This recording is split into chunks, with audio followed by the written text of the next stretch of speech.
காய் ஃப்ரெண்ட்ஸ், நாங்கள் இன்றைக்கு என்ன செய்ய போகிறோம்னா பஜ்ஜி. அந்த பஜ்ஜி நாங்கள் வாழைக்காயில் செய்யலாம். இப்போ இன்றைக்கு கற்பூரவள்ளி இலையில் செய்திருக்கிறோம். கற்பூரவள்ளியில் மட்டும் இல்லை, தூதுவளை இலையிலையும் நாங்கள் செய்யலாம். சின்ன பிள்ளைகள் இருமல் சளி இருந்தாலும் கற்பூரவள்ளியில் சாப்பிட மாட்டாங்க.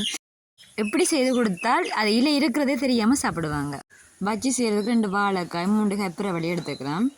பஜ்ஜி செய்கிறதுக்கு நாங்கள் இப்போ வெளிக்கோடிங்கு இருக்கிற கலவை இருக்குது தானே, அந்த மாக்கலவை தயாரிக்கிறோம். அதுக்கு கடலைமா எடுத்துக்கிறோம். கடலைமா ஒரு 5-6 தேக்கரண்டி போட்டால் காணும். அடுத்தது கோதுமைமா, அவிச்ச கோதுமைமா போடணும். அது ஒரு 3 தேக்கரண்டி போட்டால் காணும். இப்போ நாங்கள் பஜ்ஜியின் டேஸ்ட்டை கூட்டுறதுக்காண்டி ஒரு கலவையை சேர்க்குறோம். அந்த கலவை என்ன கலவைன்றதை நீங்கள் கடைசியை மட்டும் பார்த்தாம மட்டும் விளங்க. கடைசியை நான் சொல்கிறேன் என்ன கலவைன்றது. அதை டேஸ்ட்டை கூட்டும். அடுத்தது நாங்கள் மஞ்சள் தூள் போடுவோம். அடுத்து உப்பு, இவ்வளவும் உப்பு காணும். அடுத்தது தூளும் உரைப்புக்கு, ஆனால் சின்ன பிள்ளைலன்னா கணக்கு தூள் தேவையில்லை, போடாமலும் விடலாம். அதுதான் கடைசியாக நாங்கள் அப்போ சோடாவும் போடனாங்க. சரி, இதை நாங்கள் தண்ணியை விட்டு குழைக்கிறோம். கொஞ்சம் கொஞ்சமாக தண்ணியை விட்டு குழைக்கிறோம். தோசைமா பதம் வரும் வரை நாங்கள் தண்ணியை விட்டு அதில் குழைப்போம். இந்த பதம் சரியாக இருக்கும். இதை நாங்கள் பஜ்ஜியை போட்டு எடுக்கிறதுக்கு, அதாவது நாங்கள் வாழைக்காயிலையும் செய்ய போகிறோம், கற்பூரவள்ளியிலையும் செய்ய போகிறோம்.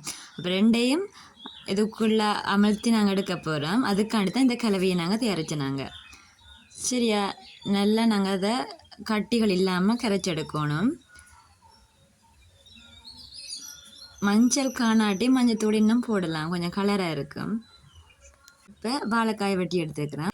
பாத்திரத்தை நாங்கள் அடுப்பில் வச்சுட்டு இப்போ நாங்கள் எண்ணெயை ஊற்றுவோம். அடுத்தது வாழைக்காயை நாங்கள் அந்த மாக்கலவையில் துவைச்சி எடுக்கிறோம். பாருங்க, 2 பக்கமும் நல்லா துவைச்சி எடுக்கலாம். எண்ணெய் நல்லா கொதிச்ச பிறகு ஓவண்டா நாங்கள் போடுறோம். ஒவ்வொரு வாழைக்காய்கரையும் இப்போ போடுவோம்.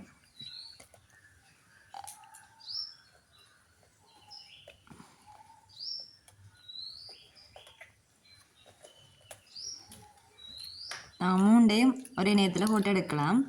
பாருங்கள், ஒரு பக்கம் நல்லா வெந்த பிறகு அடுத்த பக்கத்துக்கு திருப்புவோம். 2 பக்கம் நல்லா திருப்பி வேக விடணும். நல்லா வெந்தோடனே நாங்கள் 3ஐயும் ஒரே நேரத்தில் எடுக்கலாம். பாருங்க, ஒரே நேரத்தில் எடுக்கலாம்.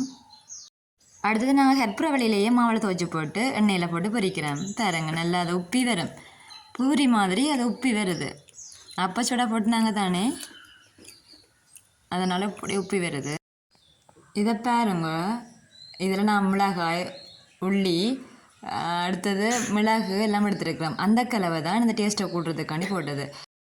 2 மிளகாய், 4 உள்ளி, நச்சீரகம் ஒரு தேக்கரண்டி, 3-4 மிளகு அதெல்லாம் எடுத்துனாங்க டேஸ்ட்டை கூட்டுறதுக்காண்டி, அதாவது பஜ்ஜின்ற டேஸ்ட்டை கூட்டுறதுக்காண்டி சேர்க்கப்பட்டது. இதை நான் மிக்சியில் அரைச்சி சேர்த்த கலவையை. இந்த வீடியோ உங்களுக்கு பிடிச்சிருந்தால் லைக் பண்ணுங்கள், ஷேர் பண்ணுங்கள், மறக்காமல் சப்ஸ்கிரைப் பண்ணி விடுங்க. தேங்க்யூ ஃபார் வாட்சிங்.